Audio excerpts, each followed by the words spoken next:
Good afternoon, everyone. Live from Silicon Valley, California. This is Success Sadhana. My name is JM, and I welcome you all to a program today.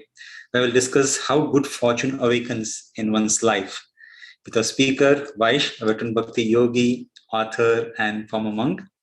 We have 15 members on Zoom, and I have got Shweka helping me out with managing social media. Good afternoon, Vaish. Welcome back to Success Sadhana after your India trip.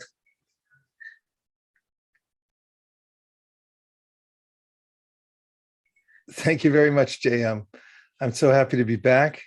Been missing everybody and missing the show, actually. So thank you very much for keeping it going while we were away. And welcome back, everybody. Wolf, good to see you. Deepti, Angie, Linda, Chandu, Subramanian, Sanjay, Mayank. We got Ekachakra, Pratibha, Kalyan, Mukharvind. Thank you, everybody.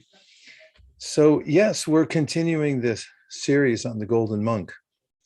And while I was away, I got several, quite a few actually, responses, people writing in about the Golden Monk and appreciating that there is such a person who took the time to codify the processes of self-realization and had a concern that the world needed some process of spiritual advancement, a process to spiritual advancement that would be that one could integrate into one's life at any time, even in this very busy age. So we have several more in the series. Of course, several means it's such a nondescript term. That means we could go on for a while, but there's a lot in his teachings. And several people, colleagues who have also looked at the Golden Monk have mentioned, oh yeah, what about this part of the teaching? What about that part? So there are quite a few very important aspects that we'll still be able to bring out. But for starters, let's begin by coming to a point of attention. And if you want to try this experiment, it's something that helps to get centered. And is sit up a little straighter than you were a moment ago and close your eyes. And then bring your attention to your breath and notice that the breath is sustaining you. And as you're breathing, you can mentally say out with the exhale and mentally say in when you inhale, so that you bring your attention fully to your breath. And as you're meditating on your breath and holding your attention there, relax, but keep an alert mind. And oftentimes we get absorbed in the whirlpools of our minds and we're carried along without knowing that we're actually moving really fast internally, and it can be exhausting. There's so much to consider. So it's a relief to actually take a moment to relax and just focus in one place. And as you're doing this, next, take a moment to feel positively that you exist. That's all you have to do. Just notice that you exist.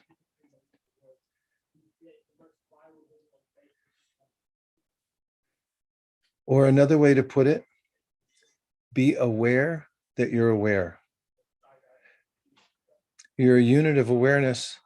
We're all conscious beings, and we can become, as Patanjali Muni, the father of meditation in the Yoga Sutras, says, awareness can become aware of itself. So just relish that for a moment. Be aware that you're aware and positively feel that you exist.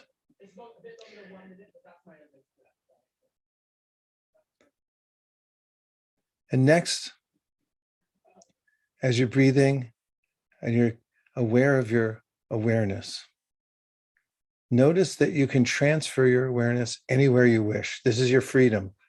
When we talk about free will, this is actually the crux of all our free will, because where attention goes, energy flows. And you can point your attention wherever you wish. So let's try it for a moment. Your eyes are closed. You're aware that you're a unit of awareness. And now move your focus and your attention to your left foot. And just leave it there for a moment. Notice your left foot and feel it. And you may notice that you didn't know it was there a minute ago, or you weren't aware of it, but now you're fully aware of it. You can feel that there's a pulsation in the foot from the heart pumping blood through your body. There's nerve endings there that can feel. And now move your attention to your right shoulder. It's not something you think about much, but you'll notice that you can transfer within half a second or less from your foot to your right shoulder. And now try going to your small finger on your left hand.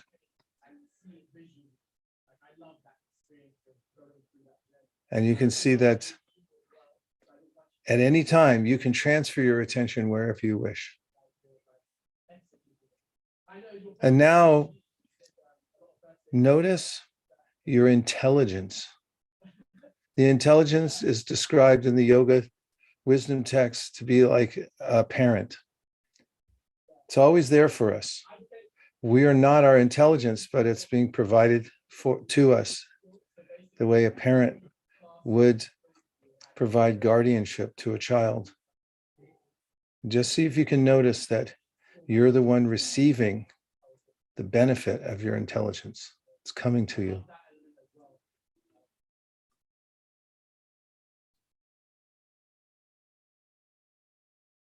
And take another moment to feel your awareness and just be aware that you exist. Nothing more. You don't have to chase anything. You don't have to be anywhere. You exist. You've always existed. You'll always exist in the future.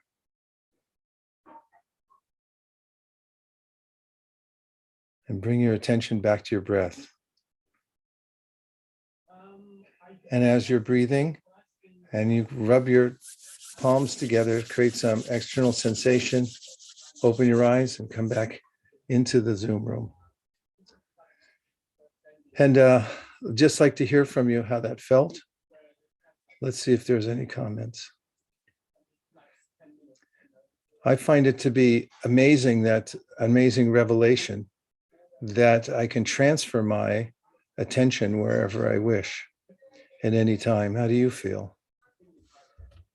Or how does it feel just to be aware of your own awareness? It's Subramanian, what is your question? Who is this you? Oh, yes. Well, the Golden Monk describes how we are Chit Kana. Chit Kana means a particle of consciousness, like an atom of awareness. And that is compared to, in some places, he compares it to a spark from a huge fire. So the fire is there, and the fire is the original source of all consciousness, and we're like sparks from that fire. And we're part of the fire, but we're also separate at the same time. So the Golden Monk called this Achintya Beda Bhed Tattva. So in Sanskrit, the translation is, from Sanskrit, the translation is that we are simultaneously one with and different from. Simultaneously, I'll say it again, simultaneously we're one with, but different from the original source of all consciousness. So we have that distinction that we're a part of the whole. What else, JM? Jessie just shared a reflection. She said, that felt really good, somewhat of like exercising the mind and consciousness. Yes, Jesse, what a good way to put that. I felt like that also. there's a way in which we exercise our heart by going out and doing our walks and cardio and so forth, and other aspects of our bodies. But this is really an exercise for our spiritual selves. And it gets underutilized sometimes. But even a moment of a full awareness that I exist can help us develop this sense of proportion and context in the world, that everything's going to be okay. I'm in the eye of the storm. It's moving around me, but I don't have to be absorbed by it or carried away by the whirlpool of the mind. Nice, Jesse. Thanks. I really appreciated that. Anybody else have an experience you'd like to share? Oh, yes. Rajesh, great. Yeah, I just felt much relieved that when I experience that I cannot focus, that means it is lack of my attention to drift my, conscious to that activity. I have that power, because when we experimented that, we experienced how we shifted our attention quickly, and we could feel it. So that means if I'm not able to focus on certain things, it doesn't mean that I don't have that power. I do have the power. I need to just assign or allocate my energy to that direction. As you mentioned, where attention goes, energy flows. So it really flows nicely. Thanks for the observation. And I would propose that really is the fulcrum of our power in life, is where we decide to place our attention and also the wherewithal to do it. And that partly that goes back to what Jesse said. It's a kind of exercise where we're learning, oh, I'm much more free than I thought, because I can transfer my awareness from one place to the next. I don't have to invest it in a narrative that gives me pain. Not that we become denialists, but we can focus on a higher narrative. We can also focus on where we want to go rather than where we are right now and remain stuck. So there's unlimited power actually in consciousness. And when we learn how to point it in the right direction, then we can go in those directions that we wish to. Jam, there's more. Yeah. Mine shared, it was a revelation to be able to detach my identity from my intelligence. Right. This is something that comes up in the Golden Monk's teachings also, because the Golden Monk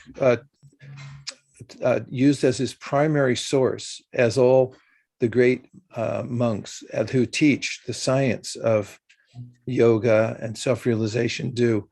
They rely on these texts that give very direct and commonsensical information about how to live in the world in a balanced way, and also how to attain self-realization.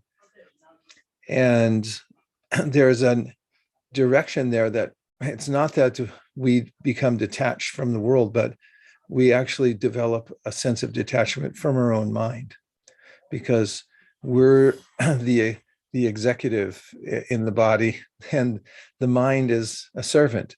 So it's not that we have to follow exactly what the mind says, and we can learn to objectify the mind. Nice point. Well, there's lots here. Let's hear what else. Jane. Yeah, Ramesh Krishna just came on. Ram, do you want to share something? Or was it accidental unmute? Okay. So there are a few more. Linda shares, it was nice to hear that I exist. I had a crazy busy week and it was hard to find any me time. My heart rate finally slowed down during the meditation. I felt calm. Oh, that's great.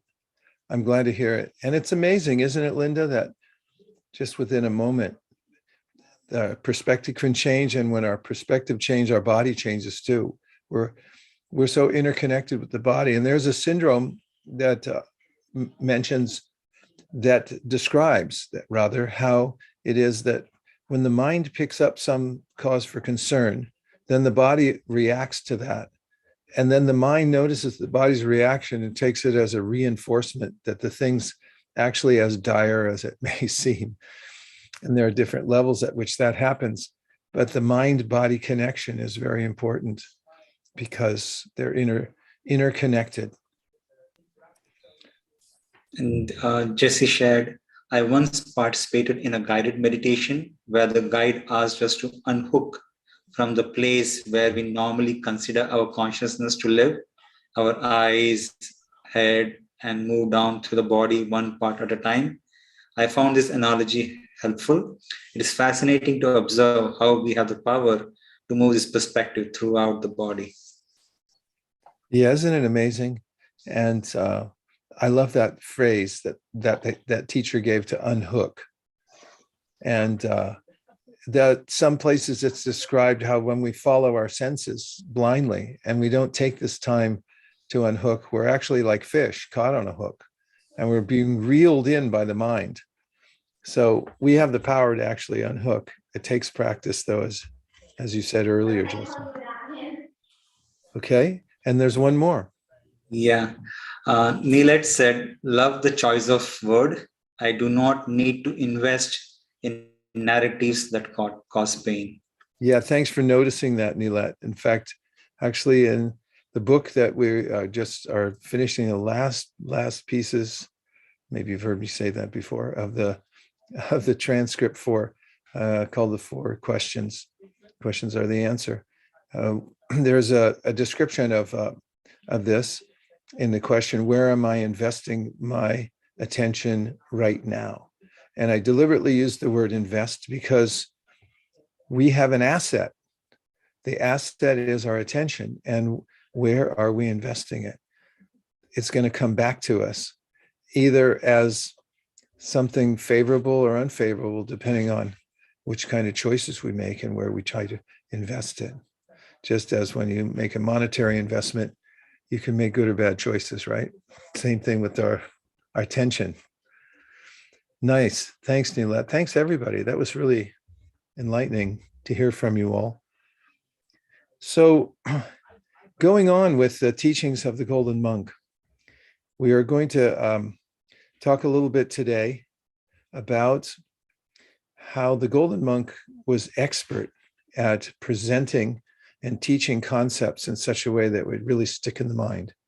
So let's look at a few slides and we'll extract the lessons that we can possibly use in our daily lives from the Golden Monk's teachings.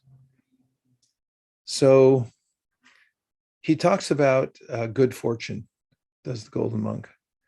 And of course, different ideas about what good fortune might look like or be, but he had his own definition of good fortune. And it has to do with one being able to come to the state of pure consciousness. And he says, the Golden Monk, according to their karma, and we've discussed this before, the concept of karma, but I'm going to just briefly reiterate the points about it in a minute. But here's the Golden Monk's words, translated from the native language he spoke in, which was Bengali.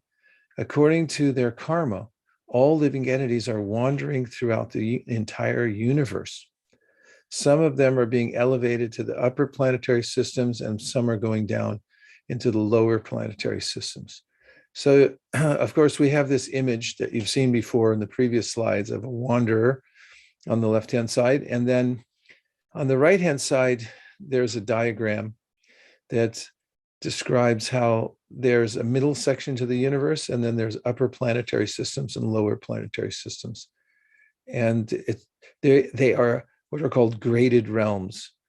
The upper planetary systems are more ethereal and have better facility. The lower ones, better facility for those who are highly evolved. And the lower planetary systems are, by degrees, more and more challenging. We, according to the Vedic map, are in the middle of the universe. So our karma, that is where we decide to place our attention, creates a reaction. When I invest my attention in something, then it's going to come back to me, and it's going to impel me to go in a certain direction. So that's what karma means. We're being forced to move beyond our will. Sometimes I make this point when we're in Zoom rooms and then we break up into smaller groups. Let's say we have 100 people in the room. We break up into small groups of 7.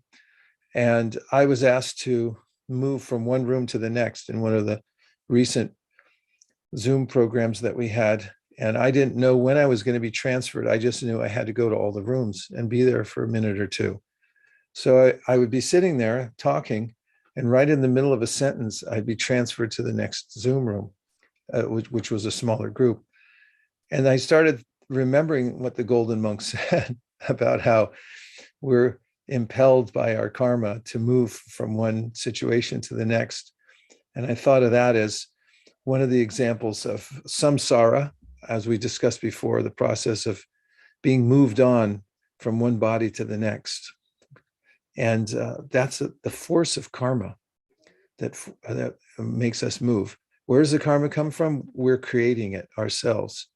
It's an extremely convoluted process because there are layers and layers of this karma, and it all gets sorted out in a way that impels us to move and obligates us actually to be in certain situations for some time until we change that situation, until we change our karma altogether, rise above it. So that's a point that the Golden Monk makes frequently to give us perspective. And next slide.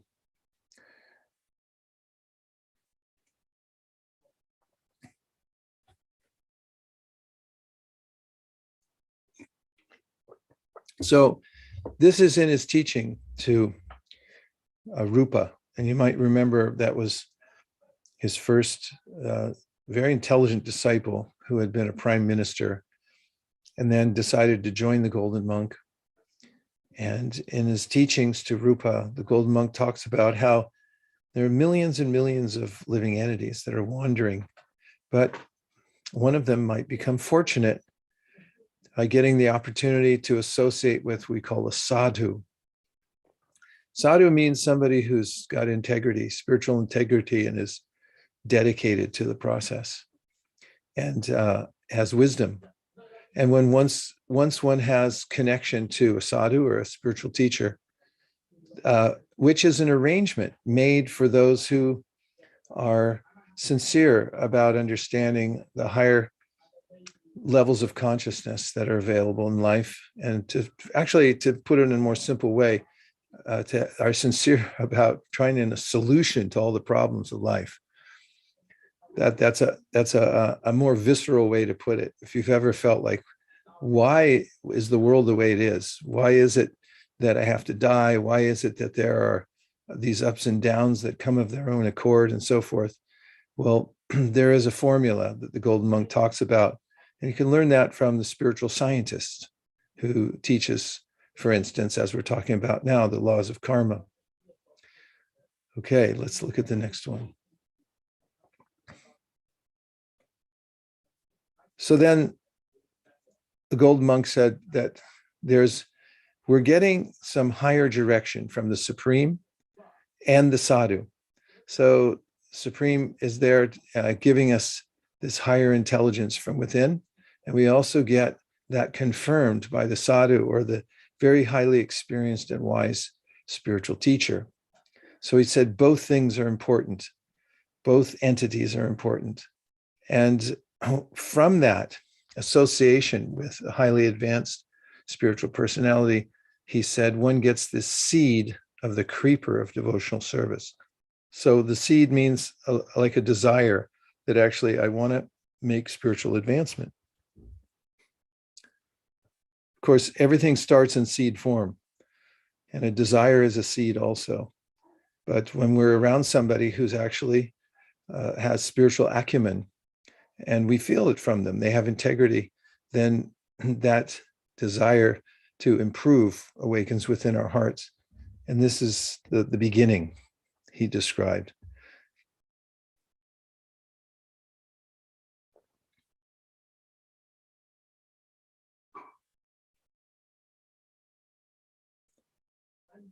So then he describes how actually every living being has this innate sense within him or her naturally for devotional service.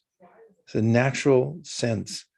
It's described like in Bengali, Nitya Siddha Krishna Prema Sadhya Kabonoy Shravanadi Shurjite Kara Udoy.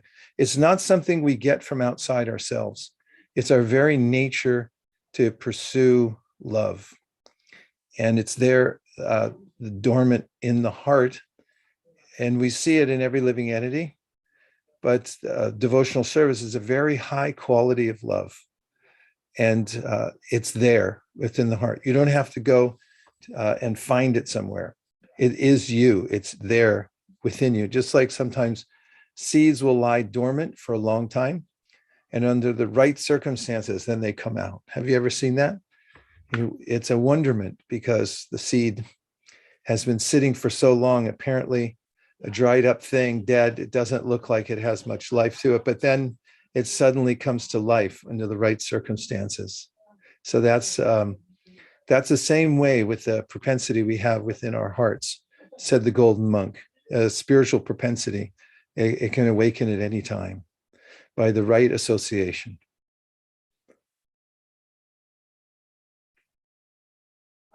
So the next slide we see the emphasis. This is one of the main teachings of the golden monk. And this is the lesson of association. And that is, whomever we associate with, we will become like. That's an awkward sentence. I'll just rephrase it. We can choose our association wisely, he said, because our association forms our character. And everything about us, our propensity for various types of habits, the way we think, our ideologies come by association. So one of the main teachings the golden monk imparted, which is commonsensical, and you'll hear it in modern day self-help or even economic self-help, there's a way in which we're extremely vulnerable to our association. We're, as I like to sometimes say, porous. From any direction we get association, that's going to go within our heart, and it's going to have an effect on the way we think. And if it doesn't immediately, it will in the future. We're actually planting various kinds of seeds in our hearts, in our minds, by the association that we keep. So the golden monk said, if you associate with sadhus, and I'll review again what sadhu means. A sadhu means someone who's fixed in a sadhya, which means a spiritual goal, and also has sadhana, which means a practice. So sadhu is kind of a nice soft name, isn't it? Sadhu. Sadhu means a spiritually determined person who's got integrity and has some realization. So if you associate with sadhus and hear their good instruction, and then he added, if you take up the process of repeating the sacred mantras, that dormant love that's already there within you, it'll awaken like a seed that suddenly awakens and starts to grow when it gets a little water and a little light, a little air, a little soil. All the right circumstances are there. So we can come back to the Zoom room for a minute. The golden monk liked to teach with imagery and analogies. So one of the analogies he gives is that a sadhu. Does everyone now have clearly in mind what a sadhu is? Shall we talk about that for a second before I go on with the analogy? How many people could you think you could answer what a sadhu is if I said, what's a sadhu? Okay, go ahead, Subhadra. Let's hear you. Rajiv just said, not me. Someone who's fixed in a spiritual state of mind and practice. Yeah. And there's three words that go together. They're all from the same Sanskrit root. One is sadhu, the other one is sadhya, and the other one is sadhana. So you might have heard of this term sadhana if you've been around people who practice yoga. Sadhana means a practice that takes you to a specific goal, and the goal is called sadhya. And the person who's practicing is called sadhu. So yes, that's a nice definition. Nilet said, someone dedicated to a sadhana. Perfect, Nilad. Thank you very much. And Laksh had a follow-up question. Sadhu is same as spiritual sadhak, or is there a difference? No, same thing. Yeah, same thing. So, back to the Golden Monk's analogy. He says, just here in the Zoom room, he talked about how a sadhu is like a doctor. And remember from the old days, doctors used to be mostly general practitioners, and the kind of cliche-ish doctor was the one who would have he or she would have a black bag, a little black bag, and then, make house calls and actually come to your house. And if you're ill, he or she would know all the various remedies and most likely have them within the bag, that little black bag. So the Golden Monk said, actually, the real ailment in the world is not cancer, or it's not even COVID, but it's ignorance of our own selves. And he said that the most important doctors are those that minister or help to cure the disease called avidya, which means ignorance of ourself and of our origin. So when we have this image that the Golden Monk gives us of the sadhu, of a doctor. So the doctor is going, making house calls, or even traveling to help people. And what does she have in her bag? She has instructions of how to get better, and also the medicine, which comes in the form of mantras. So the mantra is like a self-contained unit. And in it, in that self-contained unit, you have sound vibration that can cure you of what causes all ailments from the inside out, which is ignorance. And so that's why he liked to compare the sadhu to doctors. In Sanskrit, it's a vaidya.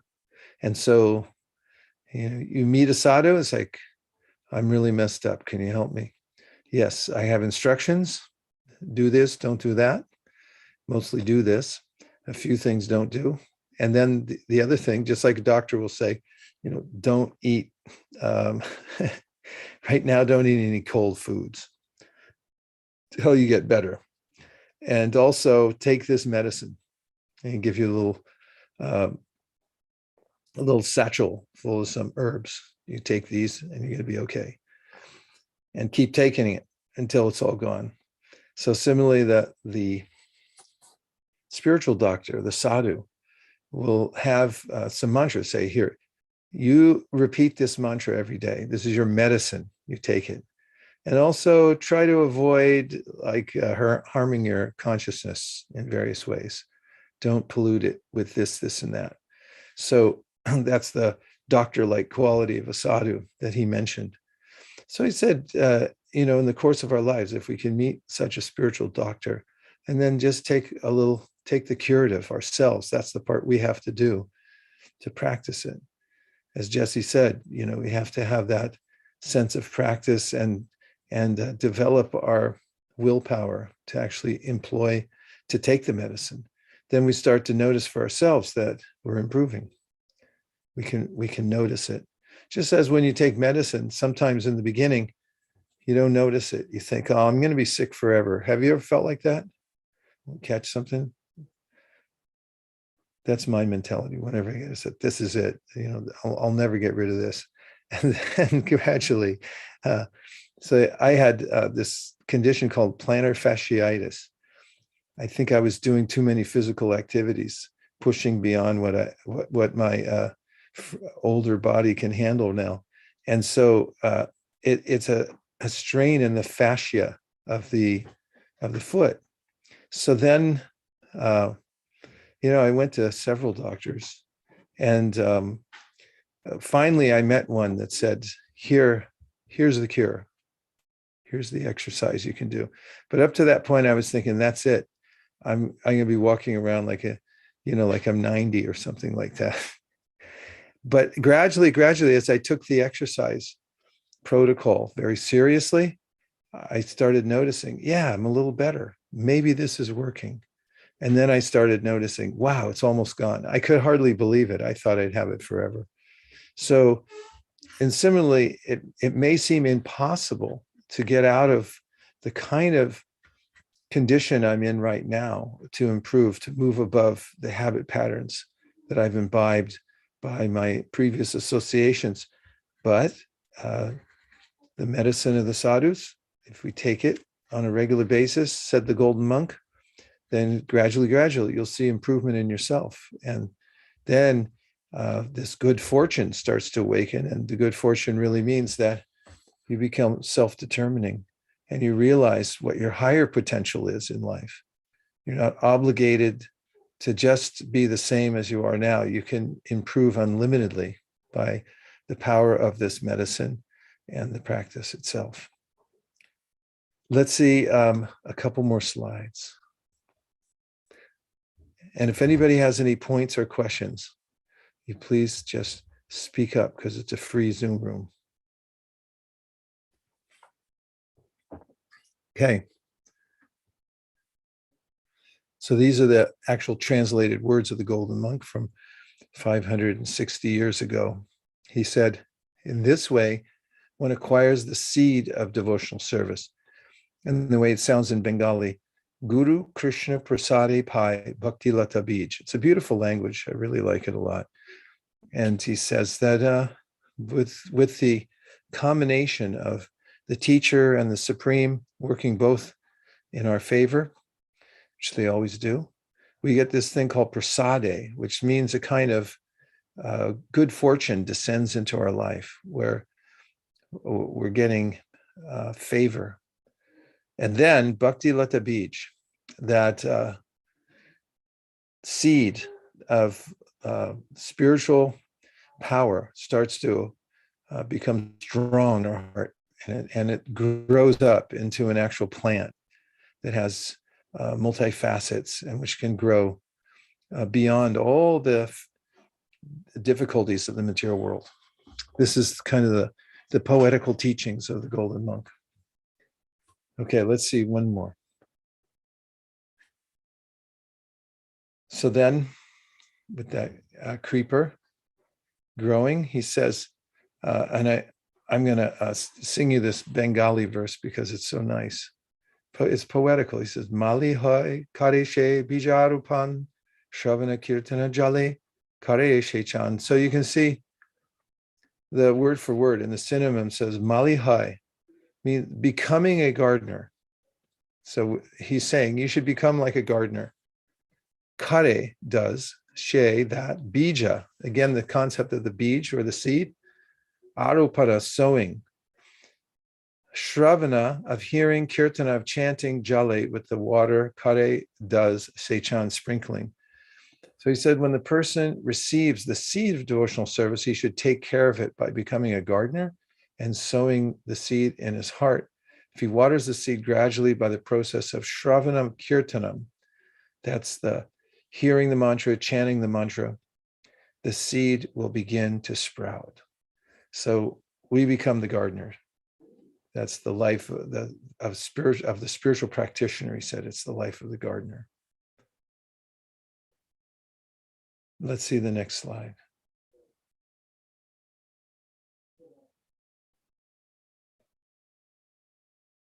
That was the last slide, actually. Yes. So this is a compelling process that because when we're gardeners, there's a kind of miraculous unfoldment of good fortune that comes. And what's in a seed? You plant it, you water it, and then it grows up. And if you've had this experience of growing some plant and then waiting for the fruit to come, it's quite exciting, actually. I had brought 2 seeds from another country, and they were trees from a very special place. And I had germinated them and planted them. And I waited for a long time, even though I took good care of them. And I thought, well, I did the best I could. They're not going to sprout. Why would they sprout? Probably the seeds were really ancient, and they came from a far off land. How could I possibly expect that they would grow? And so one day I came down and I noticed, I caught out of the side of my eye that one of them had sprouted. And because it's a tree seed, it was a really big sprout. And I thought, that can't be. It's so huge. And the sprout coming out of the ground startled me, actually.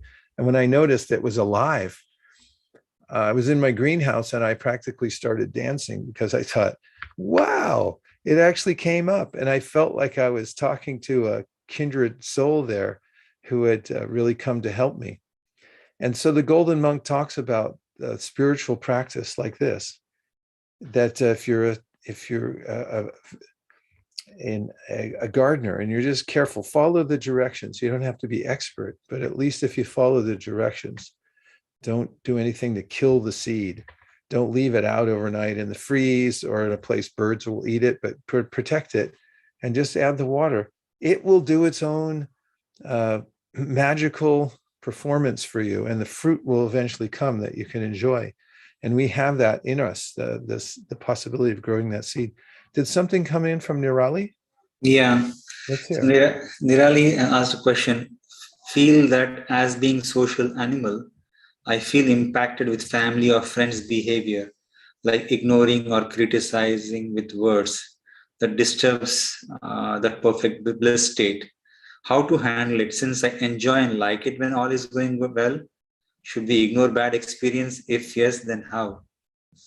What a great question, because it's so relevant to all of us, Nirali. Thank you very much for asking. Well, you might know that one of the most popular spiritual universal writings on spiritual advancement, called the Bhagavad Gita, was written on a battlefield. Well, not written on there, it was enacted, and the dialogue in which all the spiritual teachings appear happened right before the battle was fought. And it was a high stress situation, to say the least. Arjuna, the warrior, the hero of the book, was being asked to fight this war. And it turned out, when he went to see the armies of both sides, that he was fighting against a lot of his own relatives, even his own teacher. And what a nightmare that is. And at that time, it was the duty of the soldier to fight. You can't walk off the battlefield. And so that's high stress. And the teaching is relevant to all of us because we're all in that kind of situation. And that is something that is expressed in the very first chapter of the Bhagavad Gita. Nimitani paritani. In Sanskrit, it means, I came here to get one thing and I got the opposite. I expected this and I got the exact opposite of what I expected. And this is what happens in our pursuits in the material world. We get the opposite of what we wanted. And plus, we're faced with all these obstacles to our so-called convenience and happiness in life. So is that a non-starter? No. Actually, those obstacles become our teachers. And there's a way, it says Krishna in the Bhagavad Gita, that we can have enlightened engagement with the world, which means enlightened engagements with the obstacles. And part of it happens to be first of all, the adjustment of our expectations. If I expect that everything's going to go my way, this is not a reasonable expectation. Things don't go our way.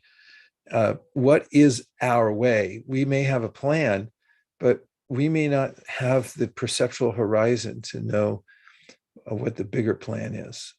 There's nothing out of control in the universe. I'm talking in very broad stroke terms. So to talk about, specifically what you're asking, there is a way to interact with negative people, even family members that we're obligated to be around, and still make spiritual advancement. And part of it has to do with our own internal resolution into that we're about where we're going, what our goal is. And the second is to have our own fortifying daily practice that helps us when we come in contact with naysayers and with the various other kinds of disturbances we might feel in our lives, we're not overcome by them. That's altogether possible. In fact, in the Bhagavad Gita, Krishna describes a person who's achieved steady consciousness to be like the ocean. And so he says there are many rivers flowing into the ocean at the same time, billions of them all over the world, but the ocean stays at the same level and doesn't become disturbed. And so a person who's self-realized also doesn't become overwhelmed by the various external or even internal impulses from the mind. So one of the ways to do that is to practice chanting every day. This morning I did it. I do it every day. Even though I had to travel, I traveled from San Francisco to Southern California, where I'm doing some programs this weekend. And, I had to get up a little earlier because yesterday we had a big event in Silicon Valley and we were up till late. And then I had to get up early this morning because I knew I had to fly on a plane. I had to come down here. I just got set up here in time to get on this call, and I have to go right after this to some other programs. So I knew I have to do my personal practice. So I got up earlier and I took the time, kind of the exercise we did this morning. I sat for a minute and became centered, being aware of my own awareness. And then I started my chanting. So in doing the mantra, in practicing the mantra, man means mind and tra means to deliver. It has the power, does the mantra, to take us above the whirlpool of the mind. How far above the whirlpool do you have to be, Nirali, in order to be safe from it? At least 1 inch. And the mantra can do that. So then when I finished chanting, I could handle, going through the airport, getting on the plane. We had to change our timing so I could actually make the show. So I didn't get the seat that I needed or wanted on the plane. No problem. I wasn't disturbed by it because it was I had taken the time to do my internal practice. So I highly recommend that. JM, did Nirali answer something? Because I thought I saw something come in. I just want to make sure. Yeah, she said, thank you for answering. We'll keep practicing mantra, meditation, and come above. Thanks, Nirali.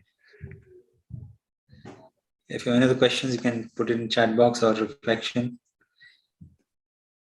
You can unmute yourself and share it as well. Yes, so I want to squeeze in one very important teaching that the Golden Monk gave. And actually a little bit about his history. He had a very unusual youth. He grew up in a place called Navadvip. There's 9 islands there, and they're all encircled by the Ganges River. So it's a highly condensed area, but there are rivers that wend through the area, creating 9 distinct islands.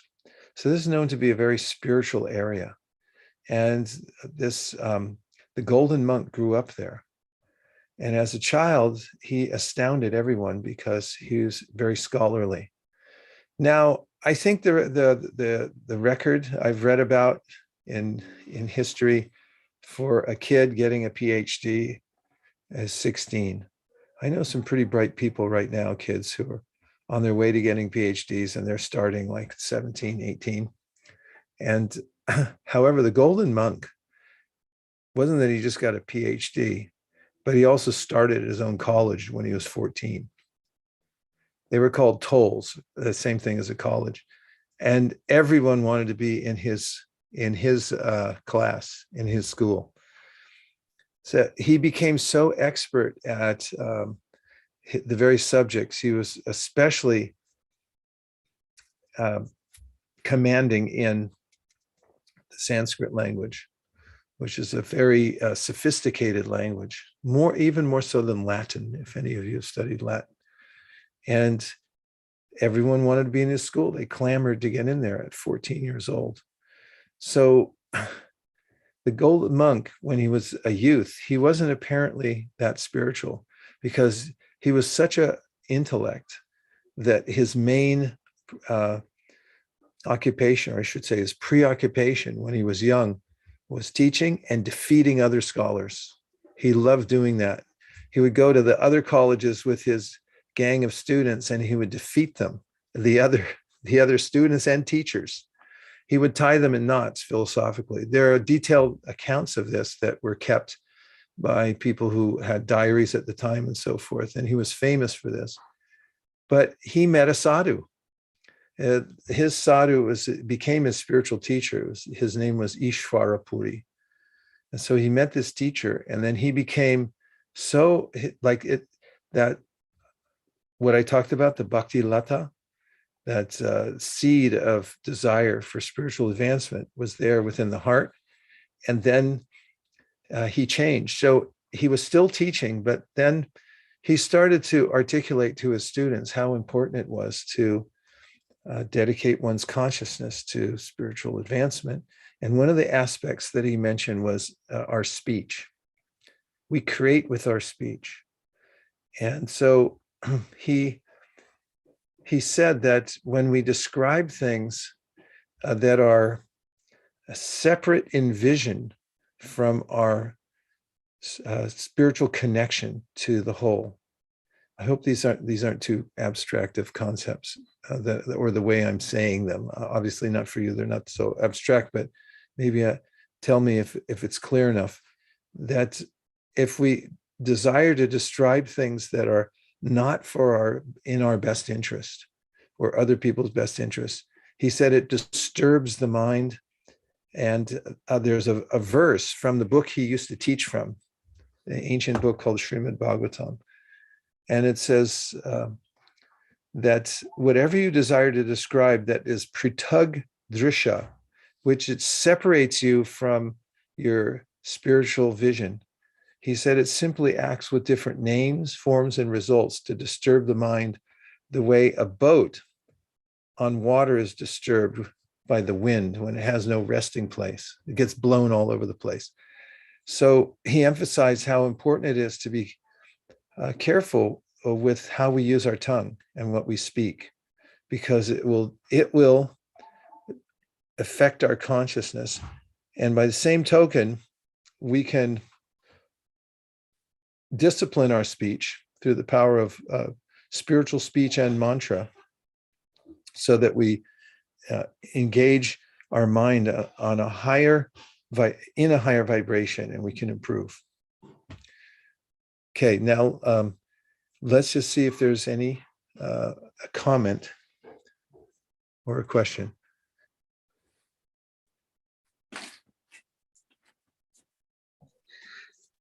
Nirali, Subhadra, thanks you for taking back it to Zoom. And then Nirali said, true, revenge-like words do more harm to our own mind than to others. That's true. Trying for revenge sometimes is put as drinking poison and hoping that the other person will die. And M.H. Vyas says, seems like our consciousness is like baby. Protect it at all the time. You mean, are you talking about the intelligence? I think it was written as consciousness, but... and who said that? M.H. Vyas. Oh, M.H. Vyas. Seems like our consciousness is like a baby. Protect all the time. Minal. Aha. Yeah.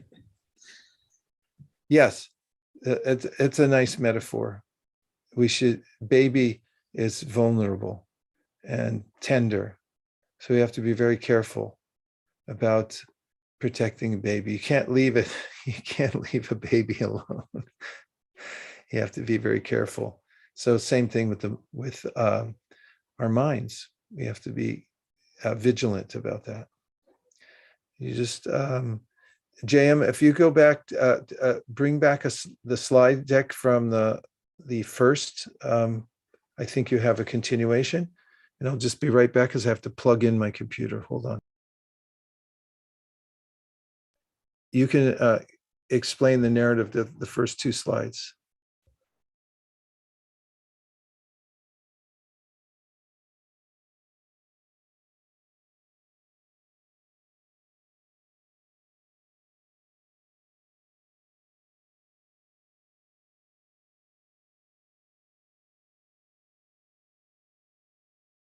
Yeah, so this one we are repeating from the first lesson where Rupa met Golden Monk. And one of his first teaching was we are all wanderers. So wandering in this little world from one body to the next. And this middle world is like samsara, which means it. Yeah, there was a. We're forced to flow from one situation to the next, beyond our control. Yeah. Once we get on the flight, we have to go there. Yeah. Yeah. So there is. Do you want to continue, or there is a question? Yeah. There's a question. Yeah, from Yes, Subramania. please. Questions are good. Yeah, Subramania was asking, you make things sound very easy, but in practice, it proves to be very difficult. The mind wants all the time to the current reality, which you know is unreal. Yes. So one thing is, it's simple. The solution is simple, but not easy. But there are ways to control the mind that don't have to do with meditation or speculation. And it's not an intellectual approach. One of them is to use our work for a higher cause. And this is something that the Golden Monk taught. And that is that when we're working in the world, if we are just thinking that this is for me, then we won't feel very satisfied. But if actually we dedicate our work for a higher cause, which is quite natural because everyone has to work. You can't get out of work. When you do work for a higher cause, then your mind will rise to the occasion. It'll go to a higher level. So one of the ways my teacher, who is in the line of teachers from the Golden Monk, used to say is one of the best ways to control the mind is to think about how to do good for others. And when you learn how to do good for others, and you focus on that, then that's a very practical way in which to control the mind. And also the Golden Monk teaching from the Srimad Bhagavatam, one of the yoga texts, points out that it's not that we have to be entirely proactive ourselves in sorting out spirit from matter. But when we do the right things, there's a natural way that we come back into alignment and we see things as they are. And in one of the ways that the Srimad Bhagavatam, one of the ancient teachers, described the practice of bhakti yoga or devotional service, or dedicating one's work to the Supreme rather than just trying to get ahead for oneself. He said that it's like digestion. When you eat food, you don't know how it's digested, but it is. And it's perfectly distributed. That is, the nutrients from the food go to all the right places. So similarly, when we do the right thing, which is align ourselves with our nature, which is to be servants and connected to the Supreme, then naturally all other aspects of our life align properly, including our vision and the ability to see the difference between our bodies and ourselves. I hope that added some optimism to the practice. Let's hear from anybody else, just because we have about 1 minute left. And I'd love to hear your voice, either actually physically or through the Zoom, or if you leave a chat. Any thoughts you have about anything you heard today, or anything you didn't hear today that you wished you had? I like the last, this is Rajiv. I like the last sentence, not the last, but the last few minutes where you said, one of the best ways to control your mind is to think about how to help others. Yeah, it's very practical, right, Rajiv? It focuses you into constructive thinking. It narrows your distractions down to fewer options. It's just mind-blowingly simple. This is practical. Thank you. Yeah, you're welcome. And that's why I kept saying, I hope I'm not being too abstract, because oftentimes getting too philosophical and then it sounds like, well, this is really complicated stuff. But actually, it's really easy. There's a natural propensity we have for love and devotion. But when we align it properly, then it becomes the source of our perfect vision in life. Okay, there's a couple. Yes, please go ahead. There is a question from Linda. Do you have any specific thoughts on how to heal our minds regarding the situation in Ukraine? Yes, I do. One is we have to see it from various levels. Like one of the philosophical ways of seeing I suppose philosophical is the right word, the various conflicts in the world, including the Ukraine, is that these kinds of conflicts become inevitable when people trend towards lower consciousness. It's a product that this is a kind of karma. The oppressors, when they descend into a lower state of consciousness and they start to think, I am my body, I belong to this country, I would like to expand, or whatever. I'm just giving like a general example of what happens to somebody who's in material consciousness. He or she identifies with the body so intensely that, and they start to think, this is what's important. From the perspective of Bhumi, you probably remember I gave this perspective from the Srimad Bhagavatam. Bhumi is the earth personified. She sees people come and go who want to conquer the whole earth. And she laughs at it because she said, they're only here for 5 minutes. And they came in naked and they're leaving naked. So how are they going to conquer anything? So in the interim, when we see these disruptions, these are definitely products of a bewildered kind of consciousness. And the ultimate solution, we can make many different kinds of adjustments in the world. And we can see in recent history, the whole earth is punctuated by a series of various conflicts like this. Big wars, small wars. I mean, this war, that war. If you study history, they're all punctuated by wars. Where do they come from? They come from a particular type of consciousness, a particular perspective. And there's only one cure for that. It's what the consciousness has to be purified. So ultimately, from a higher up point of view, that's the solution, is one has to rise to a higher level of consciousness. In the meantime, all of us are subjected to the various onslaughts of material nature. Just because I live in California and right now outside it looks kind of peaceful, it doesn't mean there's not going to be an upsurge somewhere. And I have to be ready for it. I mean, the ultimate upsurge is that I'll have to leave this body at some point. I don't even know when that is. I have no idea. Nobody told me. This is serious business. Spiritual life is not just like, oh, that's a nice hobby.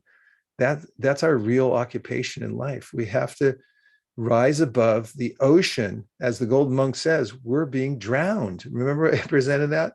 That's part of the drowning process. War is hell. And there are all types of upsurges that happen.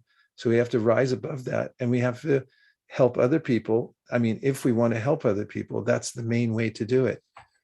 I know a lot of people in Ukraine, lots of them, and they're amazing. We're in contact, and they are the ones that I know are very highly spiritual people, and they're right now going around feeding people in mass and doing all kinds of work. And some of them are, they say, it's scary, but at the same time, they're rising above it consciously. That took us way over, but I thank you for the question, and thank you everybody for being back. I guess I stole an extra 5 minutes from your time, and I look forward to seeing you next week. I was just in India and got back last week. I did make a special stop in the Himalaya because I wanted to confirm what I've said a few times before, and that is that yogis live in caves and they come out every once in a while to get some fruits and roots. And when they see fellow yogis on the high peaks, to encourage one another, they raise their hands in the air and they say this phrase that means keep the vibration going. And it goes like, Haribo. Haribo. Haribo. Thank you, everybody. Haribol. Hope to see you next week. Thank you. Thank you very much. Thanks, It was JL. interesting. Thank you.